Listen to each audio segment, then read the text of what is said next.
Қайырлы күн, құрметті көрермен. Бүгін бізде Қабілет КЗ подкастының кезекті түсірілімі. Эфирде домбыра күніне арналған мәселелер талқыланатын болады. Бүгінгі тақырыпты тарқатып, өз деңгейінде халыққа жеткізу үшін осы шығармашылықта жүрген ағаларымызды, өнер майталмандарын шақырып отырмыз студияға. Аға, қош келдіңіздер. Біздің қонағымыз Жанғали Жүзбай, күйші, зерттеуші, Қазақстанның еңбек сіңірген қайраткері, және Ерлан Рысқали, әнші, Қазақстанның еңбек сіңірген қайраткері. Қош келдіңіздер, ағалар. Енді ұлттық домбыра туралы айтатын болсақ, жалпы қазақтың тарихы, тамыры осы домбыраға байланған десек те болады. Домбыра күні бізде 4-ші жыл биыл аталып өткелі тұр, шілде айында. Аға, осы 4 жылдың ішінде ұлттық музыкада қандай да бір өзгерістер болды ма? Оң өзгерістер. Жалпы белгілі бір аспаптың атына мемлекеттік мереке жасау бұл барлық халықтарда бар. Европа халықтарында бар, Испанияда гитара күні бар, Ресейде орыс гитарасының күні бар, Ресейде балалайка күні бар, мемлекеттік деңгейде тойланады. Баян, сырнай күндері бар. Немістерде де аккордеон күндері, болмаса тағы басқа аспаптардың.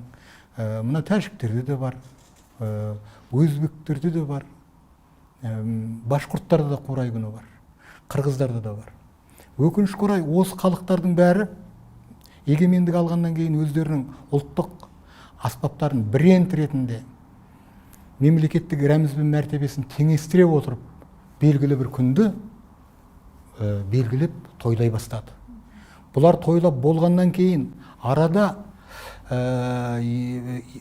бір 8 жылдай өтіп кеткеннен кейін біз қолға алдық.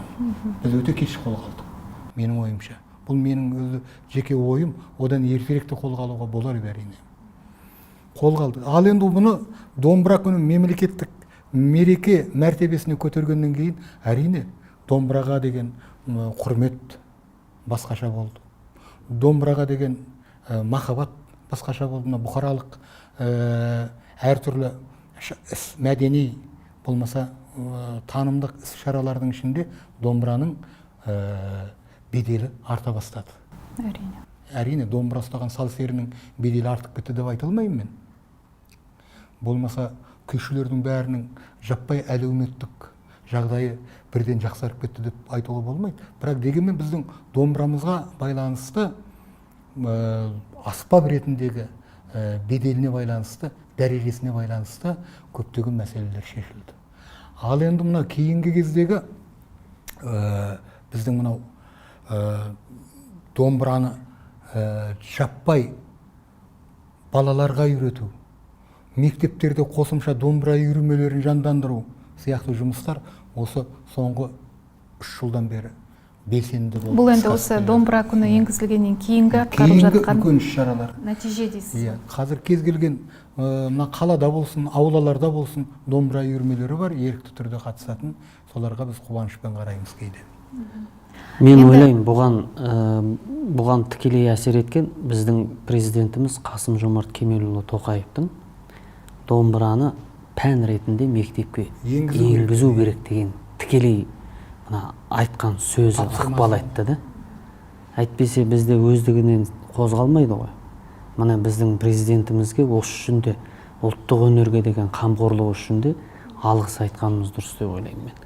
Сол кісінің арқасында міне қазір жаңағы Жанғалиға айтып отырғандай мектеп оқу орындарында мына домбыраға деген қызығушылық пен соның жаңағы соған қатысты іс-шаралардың бәрін ұйымдастыруға кәдімгі жұрт қызығушылық арта бастады. Кірісіп жатыр, белсешіп кірісіп жатыр. Домбыраның енді мынау күйлері бар ғой.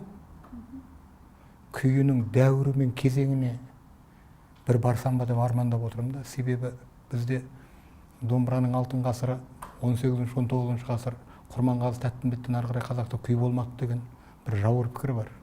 Оны да журналистер көп қолданады. Сол бір жүйкеме тиіп бітті әбден. Соны айтсам ба деп армандап отырмын. Айтыңыз. Айта берейін ба? Ерлан сөйлесін. Жоқ, аға, дұрыс. Қазақтың күй өнері өте көне.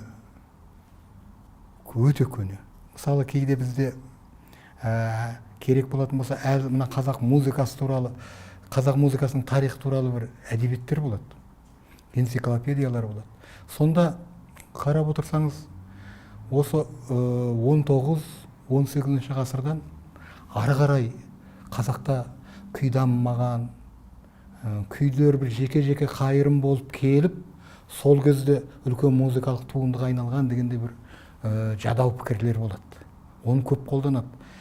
Жиі қолданбайды, қазіргі кезде кішкене шегере бастады бұндай пікірлерді. Бірақ бұрын өте белсенді болады. Яғни 17 ғасырда, 16 ғасырда, 15 ғасырда, 14-13-те бізде ешқандай күй болмаған деген пікір бар, пікір бар. Менің ойымша ол олай емес. Біздің көк түрік дәуірінен бастап күй бар. Және сол кездегі күйлер, тарихи күйлер сақталған. Мысалы, баяғы ежелгі Сарыөзеннен бері қарай Сарыөзенді тастап көшкен кездегі Сарыөзен деген күйлер сыбызғыда толып жатыр, домбырада да толып жатыр. Содан кейін ана қазақтың мынау ең көне күйлері, мынау жан-жануарларға арналған күйлер дейді ғой. Мысалы, Ықыластың қасқыры деген сияқты, Жорғайыл деген күйлер сияқты. Өсі бір қысқа күйлер, сыбызғымен домбырада тең тартылатын күйлер, қобызда тартылатын күйлер. Бұлардың бәрі өте көне күйлер. Бұлардың бәрі тәңірлік наным кезіндегі шыққан болуы мүмкін деп өзіміз ойлаймыз қазір. Енді қай заманда екенін біз нақты басып айта алмаймыз. Ал бергі тарихты қарайтын болсақ, Қорқыттың заманы, мысалы біз ұлы күйшілік өнер қашан басталды дейтін болса, Қорқыттан басталды дейміз. Себебі Қорқыттан қалған ана тәңір күйі бар. Қорқыттан қалған күйлердің бәрін бүйтіп қарап отырсақ, бұл шын мәнінде толыққанды жаңағы музыкалық туынды ретінде қалыптасқан дүние.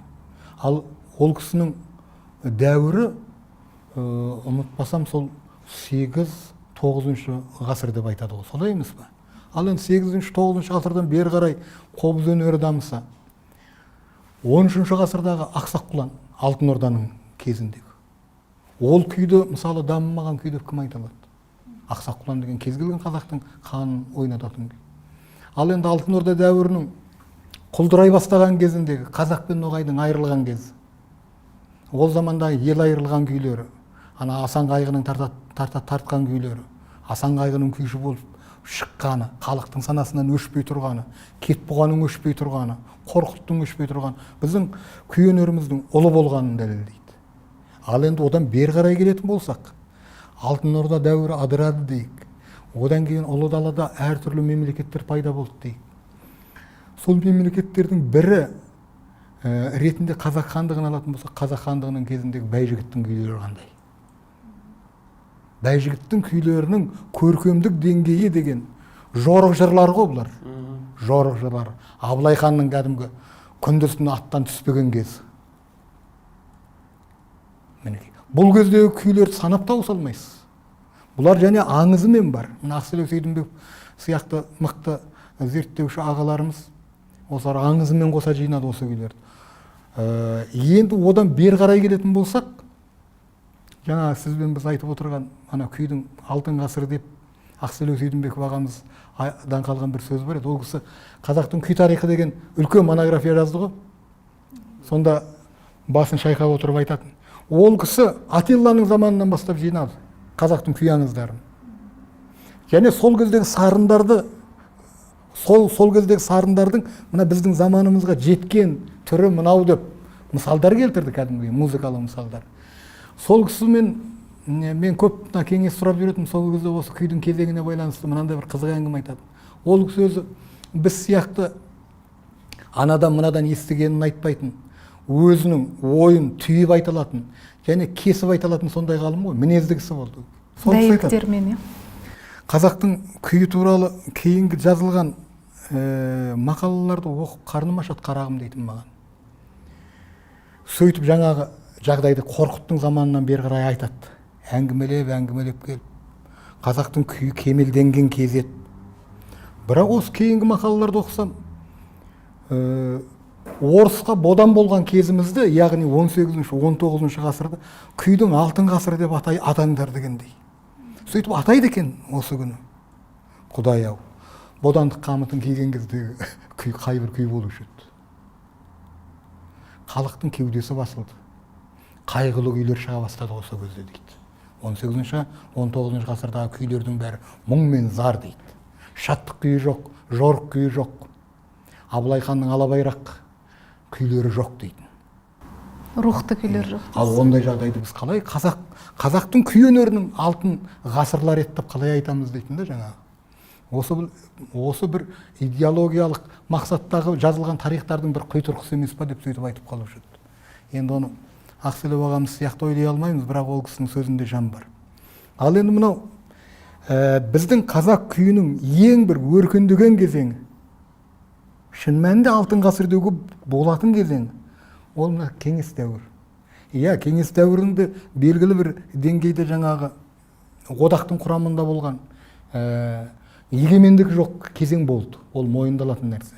Бірақ мына қазақтың күй өнері кеңестік дәуірдейікші, Динаның заманынан бастап кеңестік дәуірде аты шыққан күйшілер, осы күнгі біздің Секен Тұрысбеков сияқты мықты күйшілерімізге дейін кезеңді алайық. Бұл кез күй өнерінің өркендеген кезеңі болды. Себебі мынау күй өнерін дамытатын оркестр мәдениеті қоса келді. Камералық үлгідегі мәселелер келді. Күйді жеке шығарма ретінде опералық шығармаларға пайдалану сияқты күйдің аясын кеңітті. Және біздің күйшілеріміз өз жанынан да көптеген әдемі күйлер шығарды. Мысалы, Мағауия Хамзин сияқты күйшілер, Әзидулла Есқалиев, Сәдуақасов Балмағанбетов сияқты, Мұрат Өскінбаев сияқты мықты күйшілер сол кезеңнің. Одан бері қарай алатын болсақ, Әбікен Хасенов, Мағауия Хамзин, мына салтанатты шығарған Төлеген Момбеков сияқты мына ұлттың жадынан еш уақытта өшпейтін тамаша күйлерді алып келді.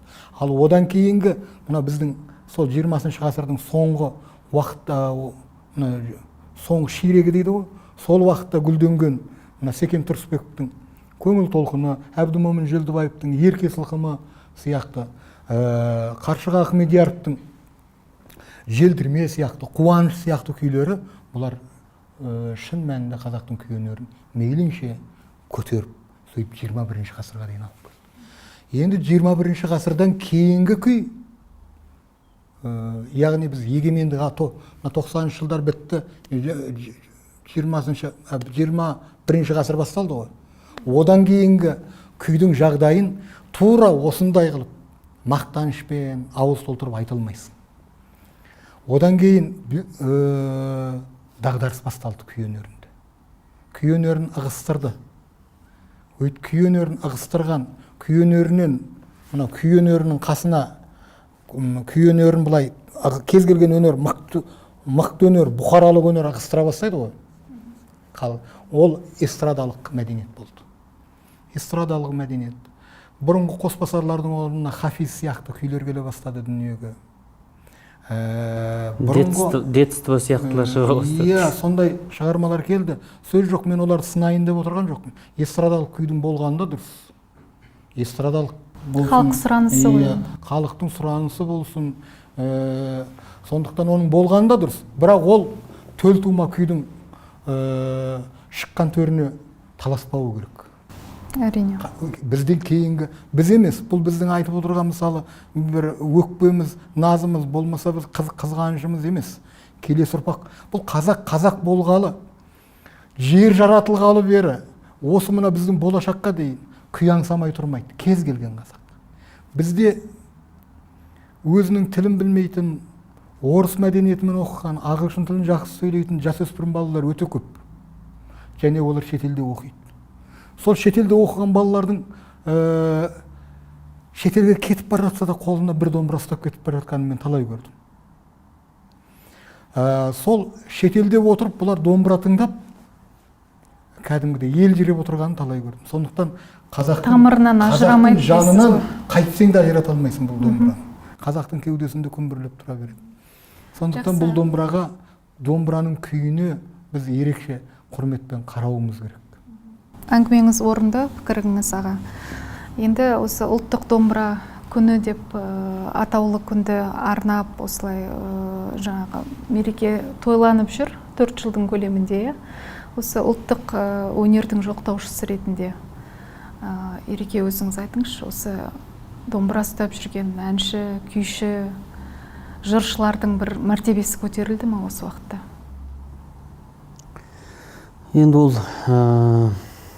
жалпы бағана Жанғали ағамыз өте жақсы айтып кетті ғой. Біздің күй саласы енді негізінен жақсы дамып жетіліп келе жатыр. Енді ол жалғыз бір ғана күй саласының көрінісі болса, мысалы, енді тұтас ұлттық өнердің жалпы көрінісін алатын болсақ, жаман емес, қарқынды ілгері даму бар. Қазір мемлекет тарапынан жақсы қолдаулар жасалынып, қамқорлықтар жасалынып жатыр. Былай айтқан кезде өнерге, өнерпазға жыл сайын жаңағы бөлінетін оқу орындарындағы гранттардың мәселесі көлемі артты, иә, сол жағы көлемі артып келе жатыр. Одан кейін жаңағы бұрын бұқаралық ақпараттар құралдарында аса көп ұлттық музыка туралы әңгіме қозғалмайтын. Осы мерекені мерекелеу керек деп үкім шыққалы бері жылына бір рет болса да қазір бәрі жарысып жазып жарысып жазатын болды. Әйтпесе біз бұған дейін біздің жарқ етіп шығатын кезіміз бұл наурыз айы болатын. Қазір жылына 2 рет сақтап келіп сүрленген қазы құсап наурыз айында шығатынбыз біз жарқырап жан-жақтан. Қазір олай емес, осы жаңа мереке жолға қойылғалы бері жыл сайын мына ұлттық өнер кәдімгі айналымы, ауқымы кеңейіп келе жатыр. Бақ өкілдері айқара есігін ашып жатыр. Бұл жақсы нәрсе. Ақпараттандыру жұмысы жақсы жүзеге асса. Енді бұйырса бұдан да бетер кеңейе беретін шығар деп ойлаймын мен. Өйткені жаңағы өзі президентіміздің өзі тікелей бұған көңіл бөліп отырғаннан кейін бұның жағдайы жаман болуға тиісті емес деп ойлаймын мен. Өйткені биылғы жолдауында да президентіміз айтып отыр. Бірліктің бастауы болған дала демократиясына ұмтылуымыз керек дейді. Ол дала демократиясы деген міне нағыз біздің бірліктің бастауы болған дала демократиясы ұлттық өнердің өзегінде жатыр. Сосын бізде ұлттық идеология жоқ деп академиктеріміз, ғалымдарымыз, саясаттанушыларымыз бәрі айтып жатыр. Президент сол ұлттық идеологияны қайтару керек дейді, мысалы. Міне, бұл да соған айқара жол ашып жатқан дүние. Демек біздің былай айтқан кезде жұлдызымыз жарқырап тұрып жанатын кезең келе жатыр да. Келе жатыр. Әрине. Жыл сайын әрі жақсы дамып келе жатырмыз. Осы орайда тағы бір жаңа өзіңіз де айтып өттіңіз, сұрақ туындайды. Президенттің арнайы тапсырмасымен осы мектепте жаңағы домбыра күнін тойлау енгізілді. Одан кейін мектептерде сабақ өту керек, домбыра сабағын енгізу керек деген. Сіз 2 жыл бұрын Жанғалиға осы кітапты жазып шықтыңыз, иә, домбыра сабағына арналған. Қазіргі жағдайыңыз қалай болып жатыр? 3 жылдай болды. Бұл біріншіден осы мынау біздің жаңағы президентіміз Қасым-Жомарт Кемелұлы домбыра күнінің үлкен мерекесінде мінберден айтты. Осындай мектептерде домбыра пәні болу керек. 6-7 сыныптардан бастап болу керек. Солай болу керек деген әңгімені айтылды. Ол халыққа ұнады, ел қолдады. Бірақ әлі енгізілген жоқ қой. Сол кезде мынау халықаралық түрк академиясы бар бізде. Соның президенті Дархан Қыдырәлі деген Қыдырәлі мырза маған сол өтініш айтты. Осындай бізде бір жоба бар, сол жобаға сіз кіріссеңіз қалай болады дегендей. Сосын мектептің мына жалпы білім беретін балаларға арналған оқулық жобасын ұсынды ол кісілер. Енді соны жазып шығу керек болды. Содан кейін жалпы бұл салада бұрын соң жазылмаған нәрсе ғой. Содан кейін қашқақтадым мен қолымнан келмейтін шығар деп қатты қиналдым. Өзі де 1 жылдан астам отырдым, себебі әрбір жаттығу, әрбір жеке сабақ болады ғой. Соның бәрін мынау 45 минуттың ішінде балаға не айтылу керек, не берілу керек, соның бәрін жаттығуына дейін, тапсырмасына дейін енгізу керек, және оның үстіне белгілі бір қисыны бар сұрақтар құрастыру керек. Соның бәрін әлім келгенше құрастырдым.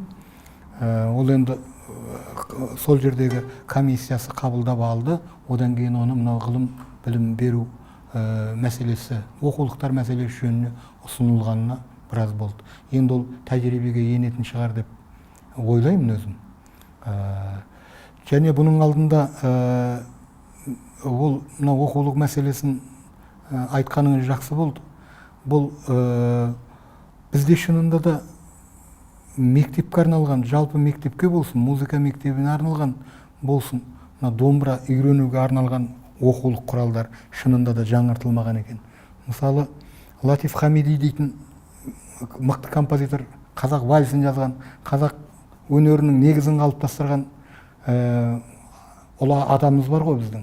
Ахмет Жұбан, Латиф Хамиди, Мұқан Төлебаев сияқты ұлытаулар бар ғой бізде. Солардың ішінде мына домбыра пәнінің оқулығын, домбыра үйрену мектебі деген кітапшаны Бейсенғали Ғизатов пен Латиф Хамиди екеуі жазып шыққан екен. Ол кітаптың шыққанына жарты ғасырдан астам уақыт өтіпті. Жаңа кітаптың шыққанына, өткен ғасырда шыққан. Одан кейін ол жаңа редакцияларменен жаңарып келіп, консерваторияда 86 жыл шықты толықтырылып. Айтқали Жайымовтың, Біләл Ысқақов, Айтқали Жайымовтың редакциясымен. Одан бері жаңармаған бұл. Сондықтан маған өте ауыр тиді. Себебі бізде қазір мәдени құндылықтардың орны ауысып кеткен, көзқарастар басқаша жаңарған сондай жағдай ғой. Сондықтан соған сай болу үшін біраз маңдайымның терін төгуге тура келді. Соны жазып шықтым. Енді 2 жылдан бері бірақ енгізілген жоқ. Енді енгізілетін шығар деп отырмыз. Енді ол жалпы мен осыған аса бір ынталы болған жоқпын. Себебі бұл өте ауыр жұмыс болды. Содан кейін және кез келген осындай оқулық жазылардың алдында да, артында да бір әңгімелер қосалқы жүреді. Себебі біткен іске сыншы көп қой енді. Әрине сынайды, ол сынсыз болмайды ғой. Сыннан бөлек мен мысалы мынандай әңгіме естідім. Сіз неге бұл кітапты жаздыңыз деген. Жоқ, сіз бұны жазуға тиісті емессіз ғой, сіз бұның маман емессіз ғой деген әңгімелерді естідім мен. Яғни бұны сіз емес, басқа кісілер жазу керек қой деген әңгімелерді мен естідім. Қазақстанда мынау музыкалық білім саласында новаторлығымен аты шыққан өте іскер де мықты кісілер бар. Олардың да кітаптары бар. Солардың қатарында енді бұл да келіп тұрғаннан кейін сондай әңгімелер айтылған шығар деп өзім қабылдадым. Біраз сындар болды. Кітап шықпай жатып. Бұл шіркін айдап қоям кейде. Әлі кітап шыққан жоқ баспадан. Бірақ менің Енді ол кітапты кім жазу керек енді? Күйші өзі сол саланың майталманы жазбағанда. Құдай қаласа енді сол енеді ма деп отырмын. Қазіргі кезде бір сол кітаптың мәселесіменен айналысып жатқан ғалым жігіттер бар осы мына Түркі академиясында. Солар оқулық бөлімінде сол кісілер жасайтын шығар деп ойладым. Енді республика бойынша осы домбыра сабағын енгізу үшін мамандар керек, жаңа бір сөзіңізде айтып қалдыңыз, домбырашылар тапшы деген сияқты. Кез келген осы Астананың жалпы білім беретін мектептерінде, қазақ мектептерінде, аралас мектептерінде дипломы бар маман жоқ қазірдің өзінде. Былтырдан бері бірен-саран алып жатыр, бірақ әлі толық емес. Оның бірнеше себептері бар. Біріншіден анау арнайы мамандандырылған музыка мектебіне лайық оқытады бізде. Жалпы мектепке емес. Ол жердің спецификасы мынау басқа, жұмыс өресі басқа. Ал енді мына жердегі жалпы білім беру саласында онда да біраз проблема бар. Біріншіден, жаңағы мен сөйлесіп көргендегі біздің түлектеріміздің айтатын сөзі, жұмыс өте ауыр, жалақысы аз. Демек, арнайы домбыра пәнінен сабақ беретін мұғалімдер жеткіліксіз Қазақстанда. Содан кейін осындай мәселелерді көп айтады. Құжат Одан көп, кейін сосын. жас мұғалімге жасалған жаңағы әлеуметтік мәселелер, жаңағы негізгі мынау штаттағы жұмысынан бөлек ол балаға деген сол мектептің мейірімі, махаббаты, яғни жаңағы үйдің кезегі деген сияқты тағы басқа мәселелер. Әлеуметтік мәселелер шешілмеген. Себебі ол түсінікті де, себебі мектепте мынау спорттан беретін, дене шынықтыру пәндерінен беретін, музыка пәнінен беретін мұғалімдердің өзі баяғыда мен оқып жүрген кезде төмен болады. Ендігі алдағы мақсатымыз, осы әңгімені айтып тұрғандағы мақсатымыз не? Мақсатымыз соларменен теңесу керек. Мейлінше көбірек алуымыз керек мамандарды. Осы егер Астананың өзінде әрбір мектепте бір кәсіби маман болмаса, домбырашы маман болмаса, онда жағдайымыз, ол маман жетіспей жатса, онда жағдайымыз қиын болады. Басқа қалада не болады? Сол менің айтайын дегенім. Одан кейін мынадай да бір мәселелер бар да. Біз осы тәуелсіздік алғалы бері, біздің жоғарғы оқу орындарында қаншама рет жаңағы білім саласы бойынша реформалар енгізілді. Бір жылдары мысалы консерваторияда күйден не әннен оқуды аяқтайтын адамға дипломына квалификацияны тек қана әртіс деп жазды. Бір жылдары әртіс орындаушы деп жазды. Бір жылдары оқытушы әртіс деп жазды. Оның бәрі жаңағы айналып келген кезде егер қарапайым мектепке барып сабақ беретін болсаң, оқытушы деген міндетті түрде тұру керек. Әрине. Заңды жағынан да. Мынау өте бір өзекті мәселені айтып отырсың Ереке. Осы жағынан да мысалы тұрақсыздық бар да. Соның салдарында бұл да бір жаңағы жетіспеушілікке алып келеді. Маман. Жалпылама кеткен. Иә. Мен енді өзім осы салада бәленбай жыл мұғалім болдым ғой. Сондықтан жаңа Ерекеңнің айтып отырған мәселесі өте маңызды мәселе. Біз әлгі бір жылдары әлемдік аккредитация арқылы, болон жүйесіне ену арқылы, сол арқылы біршама өзгерістер енгізді. Әсіресе мынау жаңа біліктілік қой, біліктілік мәселесіне келгенде. Мысалы, бізден өте мықты білікті маман баратын болса мектепке, дипломына қарап, ол сізде педагогикалық біліктілік жоқ екен деуі мүмкін. Оқытушы деген квалификация тұрмаса. Бізде кейде оны ескермей, дипломды берген кезде ескермей, тек қана концерттік орындаушы деген сияқты. Бұрынғы кезде анықтап береді. Бір жақты қарайды ғой. Мысалы, мен консерваторияны біз бітірген кезде бізге концерттік орындаушы, оқытушы, оркестр дирижері деген сияқты арнайы жазып беретін. Бұл мәселеде әсер ететін шығар. Болашақта жалпы мына білім беру саласында домбырадан жалпы білім беретін орта мектептерге арналған мұғалім деген мамандық енгізу керек шығар. Кеңес заманында болды сондай мамандық. Баянистер арнайы сырнайшылар соған тәрбиеленетін, олар жалпы білім беретін мектептерге байланысты программаныға оқытушы болып мамандандырылатын. Сондықтан бізде де сондай болу керек шығар деп ойлаймын. Иә, жалпы сосын жаңағы мына музыкадан беретін мұғалімдер бар ғой мектептерде.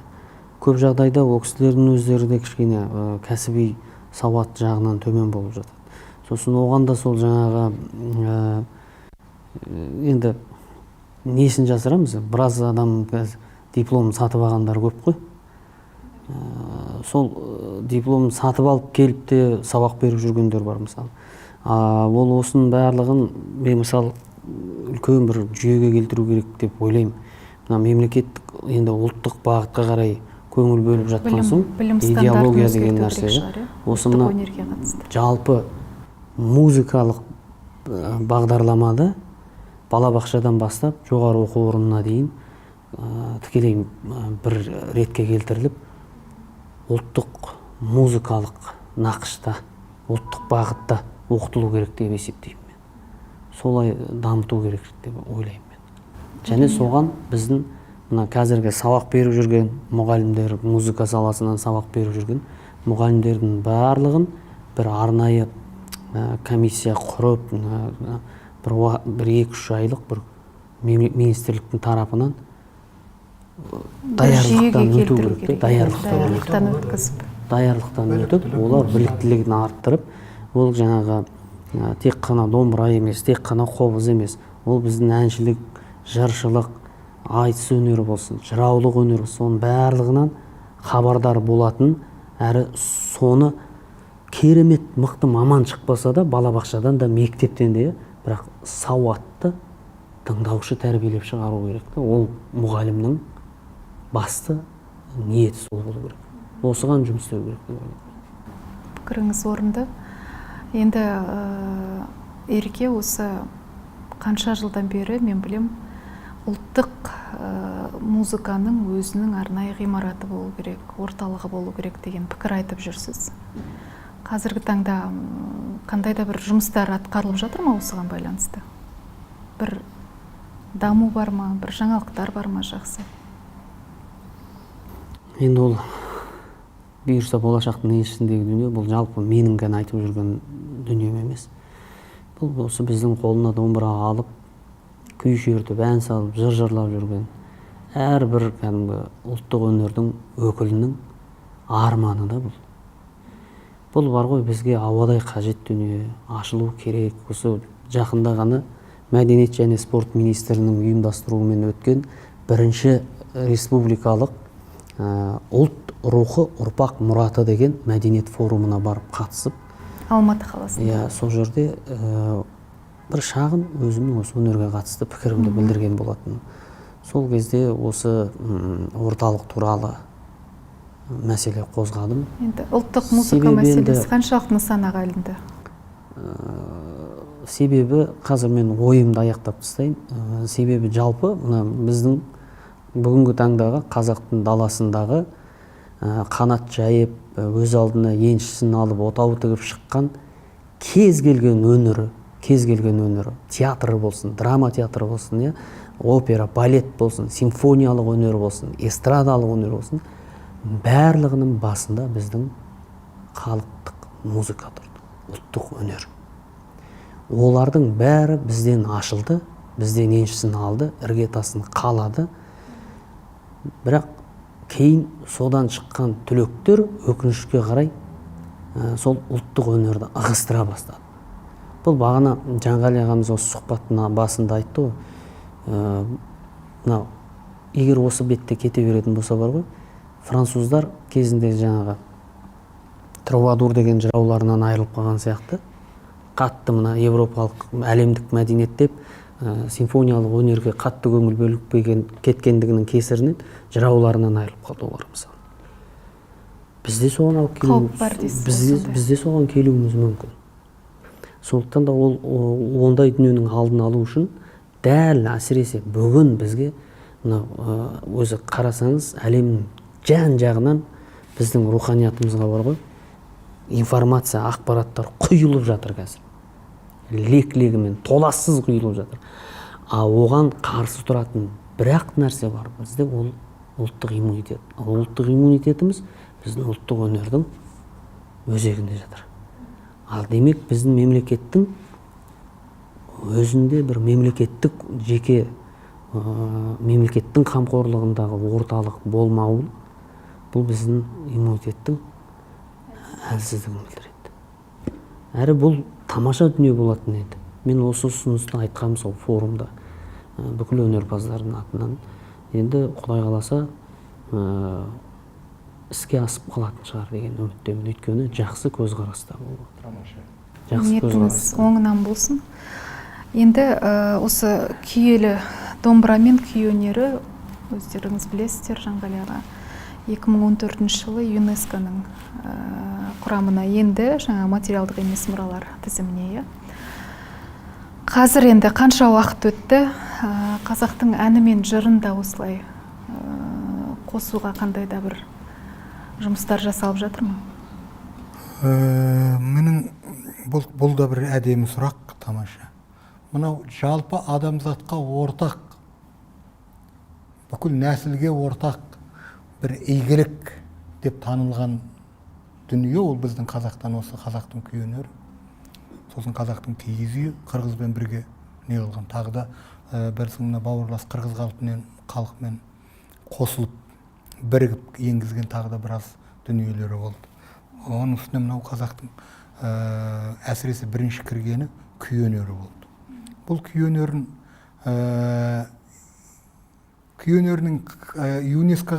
ЮНЕСКО тізіміне қалай енгені менің көз алдымда.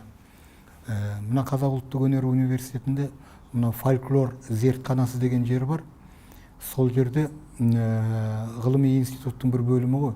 Сол жерде Базарәлі Мүптөкеев дейтін жігіт болды. Өнертану ғылымының ең бір аса көрнекті өкілі, өзі күйші. Сол жігіт осы мәселемен айналысты.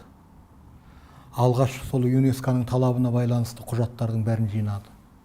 Ол жерде жалғыз мына қағаз құжат емес, мынау бейне клиптер түсіру мәселесі, тірі традицияны түсіру мәселесі, деректі фильмдер ұсыну мәселесі, содан кейін жаңағы қаншама еңбек, қаншама мына дәлелдеу, мысалы қазақтың қаншама аймағында қаншама күйшілік мектептер бар екен, осының бәрін дәлелдеп ол үлкен жұмыстар істеді, үлкен фильмдер түсірді. Соның бәрінде мен өз қасында жүрдім, бірге болдым, көз алдымда осының бәрі. Соның күресінің арқасында осы Базарәлінің маңайындағы қазақ азаматтарының, өнерге шын берілген қазақ ғалымдарының жанкешті еңбегінің арқасында осы ЮНЕСКО штабында осы күй өнері қабылданды. Онда да адамзаттың маңдайына біткен материалдық емес, бейзат, құндылық деген алтын әріппен жазылып, күй өнері деп енді. Соны біз тойладық, жүрегіміз жарылып кете жаздады.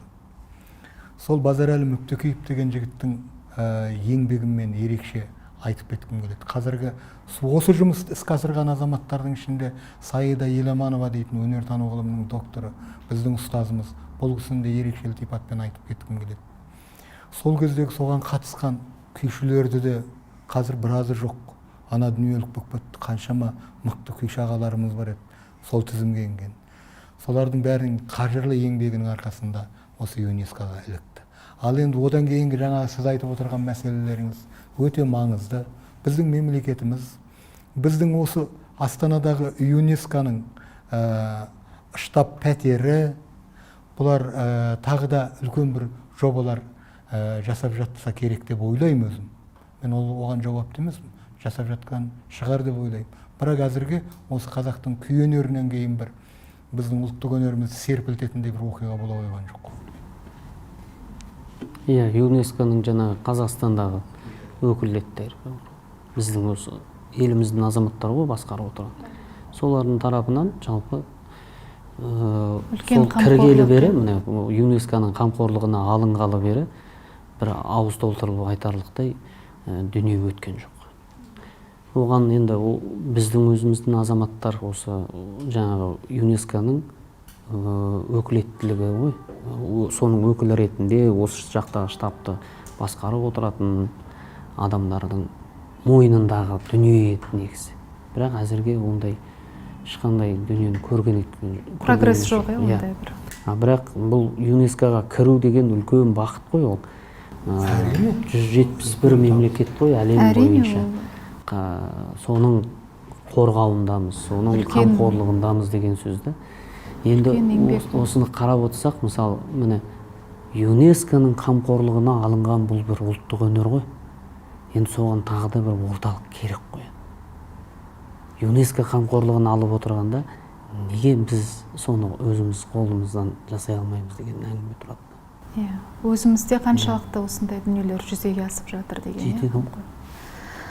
Енді шыны керек, бір кездері болды осы еуропалық классикалық музыка, элиталық топтың тыңдайтын музыкасы сияқты бір пікір қалыптасқан кездері. Ал домбыра бір қарабайыр халықтың тыңдайтын немесе сондай бір қарапайым адамдар домбыра тартатын сияқты бір теңсіздіктер орын алған кездер болды.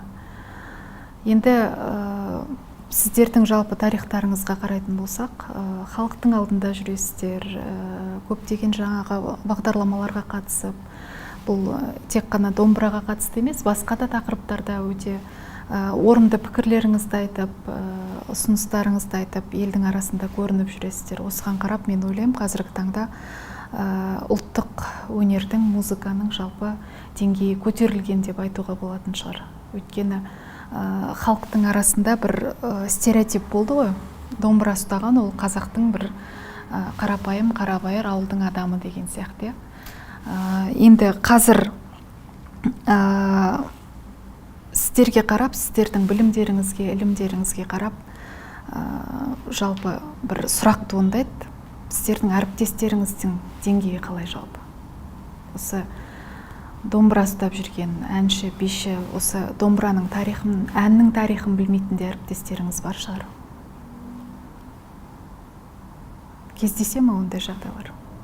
Енді бұл сұраққа әркім өз үшін өзі жауап береді ғой. Біз енді мысалы мен өз басым, өзім әріптесім анандай мынандай деп айтуға хақым жоқ деп ойлаймын. Ал жалпы ұлттық музыканың деңгейі өсті деп айтып жатсыз сіз жаңа. Ұлттық музыканың деңгейі баяғыдан бері жоғары. Әңгіме сол биіктікке жете алмай жүрген адамдардың өзінде. Ол басшылық жағында болсын, ол қарапайым халық жағында болсын. Ал ұлттық музыканың деңгейі еш уақытта түскен жоқ. Мен бұл сұрақты қойған. Ондағы мазмұн, ондағы әуен, саз, тереңдік, ол сол ұшар шыңның басында тұр. Және ол солай қала береді. Мәселе біз соған жете білуімізде, талпына білуімізде. Сөзіңіз орынды, келісем пікіріңізбен. Өз ұлтымыздың өнері анау десек те, мынау десек те, бұл жарықтық. Эстрадалық өнерменен төпесең де, симфониялық шығармалармен төпеп тастасаң да, органменен аңыратып тұрып естіртпей қойсаң да, өзінің өміршеңдігін жоғалтпайтын, имперлік сезімі бар, сондай жаратылған бір үлкен бір өнер ғой бұл. Қазақтың әні менен күйі. Бәрібір өшпейді. Қаншама зұлмат болды. Қазақтың әнінде күйінде жойып жібереміз деген зұлмат замандар болды. Ол кешегі 32-ні айтпай-ақ қояйын мен. 32-нің ар жағында да болды. Сталиндік репрессия бар емес пе? Оның бер жағында да болды. Жыраулардың жағдайы, әннің тексттерін қайта жазғызған жағдайлар болды. Әнге дейін соттады ғой. Иә, әнді редакциялаған жағдайлар, ондай жағдайлар болды, оны да басынан кештік. Бірақ соның өзінде туы жығылмады ғой. Сондықтан қазақтың өнерінің болашағы зор болады дейміз. Әрине, кеуілімізге келгеннен кейін, оның үстіне мына өнер адамы болғаннан кейін, кейбір ішкі эмоциялық сезімдерімізді сараптамай айтып жібереміз біз. Енді болашақта сараптайтын мамандар болады. Солар әйтеуір дұрыс жұмыс істесе деген тілегіміз ғой, басқа бізде тілек жоқ. Ол мәселе мынада ғой, жаңағы мына жалпы биіктікке ұмтылуда да, мына біздің ұлттық өнердің деңгейі жаңа айтып отырмын, ол биікте. Ол ешқашан аласарған емес, оның мазмұны да, әуені, сарыны, формасы, ол керісінше байымасы, ол кері кеткен жоқ. Дәл Біржан Сал, Ақан Сері, Мұхиттар ұқсап әнге сөз жазатын қазіргі таңда әншілер, композиторлар сол ұқсап ән жазатындар жоқ емес, бар, бірақ санаулы да қатары азайып бара жатыр. Бірақ аналардың әрбір әнінің өлеңі мен әуені мазмұн, мән, құрылым, сарын жағынан еш өзгерген жоқ, құнын да жойған жоқ. Ол сол биігінде тұр да. Әңгіме сол биікке жете алуда. Оған басқарып отырған бастығың басқа саланың адамы болса, ол депутат болсын, басқа саланың министрі болсын, басқа енді былай айтқанда биліктің басында қолына бір шаруа шешетін, қол қойып үкім бере алатын адам болсын, ол өзі сол ғана биікке өресі жетсе, ол оны ешқашан тастамайды да. Ол оған қызықпағандықтан, ол жаңағы басқа дүниеге қарай ұмтылып, соны сән көріп, жылтырақ дүниеге ұмтылып жүрсе, әрине оған анау бәрібір ұлттық өнер. Содан кейін ол не істейді? Ұлттық өнерпаздарды аппарат та тойға жұмсайды. Ана жерде бір депутат келе жатыр, барып ән айтып кел. Ана жерде бір шетелдік қонақтар келіп қалып, бүйтіп жүр, сөйтіп жүр дегенге әрине содан кейін жұмсайды. Енді Қадірін білмегеннен кейін. ең қорқыныштысы мен өзім талай көрдім. Қазір де жалғасып келе жатыр. Мысалы, ұлт аспаптар оркестрінің мынау азық-түлік жәрмеңкесі болады ғой. Иә, иә. Азық-түлік жәрмеңкесінде сол жаңағы күзгі егіс, жуа, картоп, қызылша, солардың маңайында жаңағы күй тартқанын көрдім мен. Содан кейін мынау ірі сауда орындарында абыр-сабыр аларманға алтауаз дегендей кәдімгі сауданың қызып жатқан жерінде қазақ оркестрінің, қазақ ансамбльдерінің, қазақтың домбырасы, қобыздарының сол жерде өнер көрсеткенді көрдім. Енді ол бір тәрбиелік мәні бар дүние шығар. Жоқ. Халықтың құлағына сіңіріп бір ұлттық олай деуге болмайды. өнердің даусын шығар. Мысалы, тура сол жерге барып өнер көрсетіңдер десе, мысалы, саксофонист бармайды, кларнетші бармайды ол жерге. Керек болатын болса, дауылпазшы да бармайды ол жерге. Мен анау скрипка, виолончель сияқты шек аспаптарды айтып отырғаным жоқ. Оларға айту мүмкін емес. Олар бармайды, өйткені ол үлкен мәдениетсіздікке жатады. Мысалы, өзіңіз ойлаңыз. Аса қымбат ресторандарда Европада сол жерде квартет деген топ болады. Жаңа скрипкадан, альт, виолончельден болған. Аса қымбат деген ресторанда болады. Және олардың бағасы да зор болады.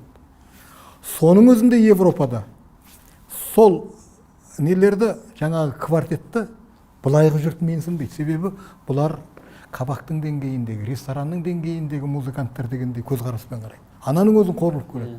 Сол сияқты бізде мынау домбыраның жалпы домбыра емес, мына ұлттық аспаптардың, ұлттық өнердің, ұлттық музыкалық ұжымдардың кейде ана босағада тұрып белгілі бір, өздеріңізде көрген шығарсыздар, белгілі бір жиналыс болған кезде екі адам қызмет көрсетеді. Біреу официант, өйткені су береді, шай береді, келген қонақтарға фуршет қызметкері жүреді. Сонымен бірге кім жүреді? Домбырашылар ансамблі тізерлеп отырады. Өзіңіз талай көрдіңіз ғой. Бұл жақсы әдет емес. Өйткені қазақтың күйшілері, қазақтың өнерпазы, ол мәселе ол істеп жатқан қызметінде де емес, ол босағада отырған емес қой. Әрине. Енді қарапайым халықтың арасында дәстүрлі әншілер, дәстүрлі ән, күй деген жалпы бар ғой сондай пікір, солай айтамыз. Дәстүрлі әнші ғой, дәстүрлі өнеріміз ғой деген сияқты. Енді осы ұлттық музыканың, жалпы ұлттық өнеріміздің парқын өзіміз түсіріп жүрген жоқпыз ба? Осыған бір статус берсек қалай болады? Ұлттық классикалық музыка. Міне, нағыз әңгіме деген осы баяғыда бір осындай әртүрлі жағдаймен осы сіздердікіндей бағдарламаларда бір журналистермен сұхбаттасып қаламыз ғой. Кездесіп қаламыз. Сонда кез келген ұлттық өнер майданында жүрген, кез келген мықты өнерпаздың, елге аты шыққан өнерпаздың кеудесінде бір қыжыл болады. Сол қыжылды айта бастаған кезде жаңағы журналист былай дейді. Мүмкін сіздердің осындай жағдайға тап келгендеріңізге өздеріңіз кінәлі шығарсыздар деп қылмия қарайды да жаңағы. Ана өнерпаз не айтарын білмей қалады. Ол мұңын айтып отырса, өзінің өнер саласындағы өзінің арманын, ой арманын айтып отырса, анау өз шекпенін өзіне жауып жібереді десеңізші. Сол кезде журналист айтады. Ал неге сіздер мысалы Рамазан Стамғазиев сияқты мысалы эстрадалық жолменен жүрмеске дейді жаңа. Айналайын, Рамазан ол эстрадамен бір-екі шығарма жасаған шығар, онда да белгілі бір мақсаттармен. Ал оған дейін де Рамазан болды ғой. Солай емес па? Мысалы Ерлан ешқандай эстрадалық программасы жоқ Ерлан ол мысалы. сонда жаңа журналисттің сөздері, бұл жалпы біздің, ол журналисттің ғана аузындағы сөз емес, жалпы біздің қоғамдағы кейбір чиновниктардың да пікірі осындай. Бұл домбырашы, қобызшы, әнші, осылар пәле болды. Осылар несін бұлданады? Айналайын, оны эстрадалық әншілер сияқты өздері әрекет жасамай ма олар? Өздері келді, өздері фонограммасымен келді, ақшасын төледі белгілі бір мекеме. Сосын өзінің даңқын шығарды, әнекей деген сияқты біз жадағай ұғымдар бар. Ұлттық мәселе деген ол ұлттық мәселе. Эстрада бұқаралық мәселе деген бұқаралық мәселе. Көңіл көтеретін мәселе деген ол. Ал жаңағы сіздің айтқаныңыз дәстүрлі музыка деген. Қазіргі кезде осы бір терминология көп ұнамайды. Әсіресе осы бір белгілі бір терминологияның әлеуметтің санасында қалыптасып кетуіне көбінесе тағы да журналистер кінәлі. Себебін айтайын. Ақ домбыра қолға алып деп жырлайтын аталарымыз бар еді. Мына егемендік алғаннан кейін қара домбыра дейтін болды журналистер. Қазақтың эпостық өлеңдерінде бірде-бірінде қара домбыра деген сөз жоқ. Домбыран басы балқурай, басына қонған бозторғай. Домбыра туралы керемет жырлар бар. Әлгі Қадыр Мырзалиевтің өлеңін айтайық, ана Ілияс Жансүгіровтің өлеңін айтайық. Бірде-бірінде қара домбыра деген сөз жоқ. Қара деген сөз, мынау қарапайым. Ол енді гитара емес қой, бұл дегенде пікір, журналистердің ішіндегі пікірден бұл қара домбыраға айналды қазір. Ал енді жаңағы дәстүрлі дейтін сөз. Бұған тағы да журналистер кінәлай алмайсың. Журналисті не кінәларыңды, не алғыс айтарыңды білмейсің. Бірінші жағынан дәстүрлі дейтін сөз келе сүйкімді болып бара жатыр. Бұрын халықтық музыка болатын ол. Народная музыка дейді, болды, түсінікті ол. Белгілі бір халықтың музыкасы.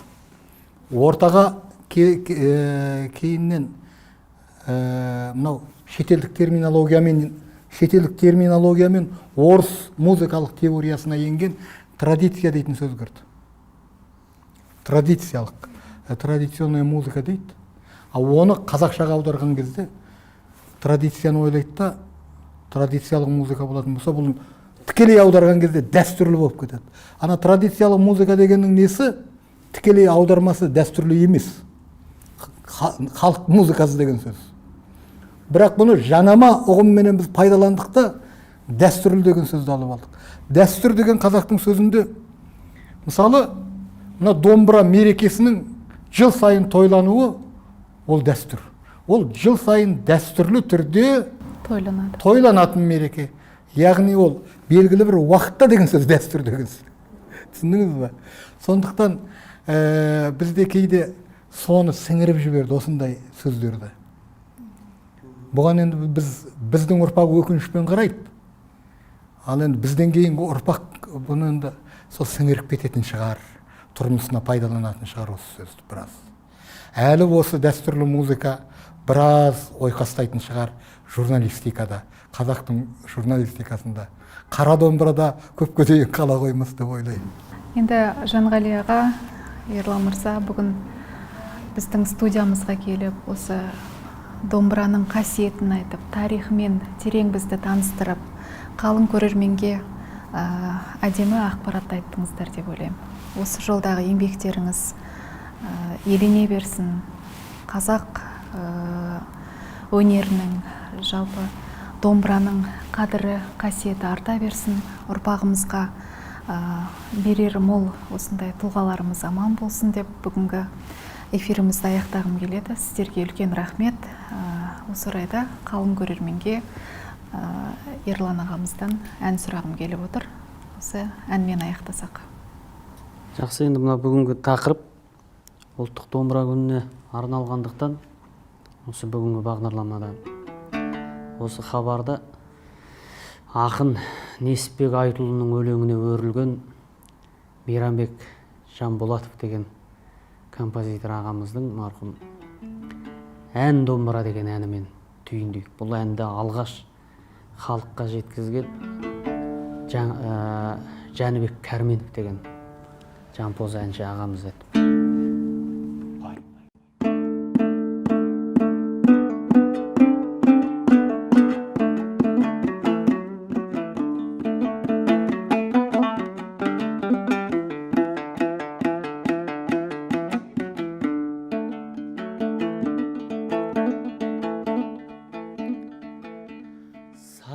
саған ғана жан сырымда ашайын,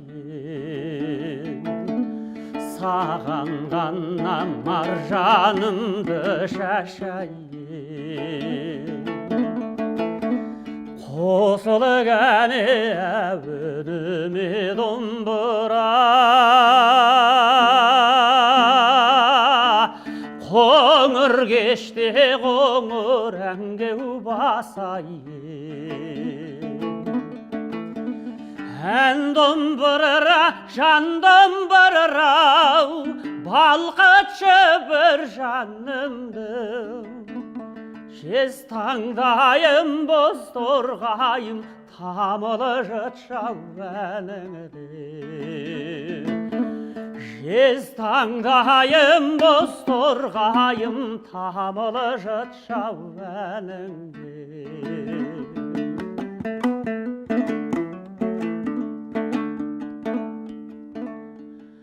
Бір өзіңді дала менен тауынды, бір өзіңді ғасырлардың дауыллар.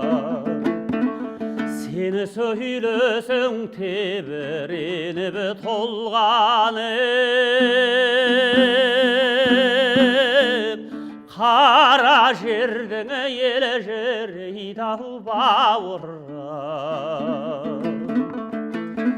Сыры домбыра, жыры домбыра, жаралығансың бағыма. Тіл білгішім бұлбұл құсым, сайрашы бір тағыда. Тіл білгішім бұлбұл құсым, сайрашы бір тағыда.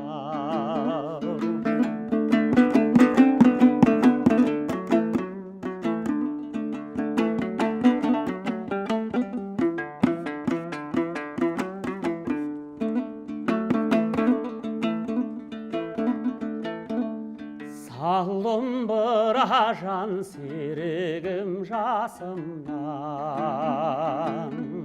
сен қымбатсың жердегі бар асылдан. Бабалардың аманатын арқалап, жеттің мағаны сону алыс ғасырдан. Би домбыра, күй домбыра, бөлікілі десін көмейім.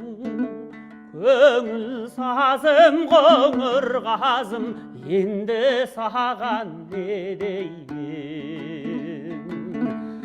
Көңіл сазым, қоңыр қазым, енді саған не дейін. Беу домбыра, беу домбыра.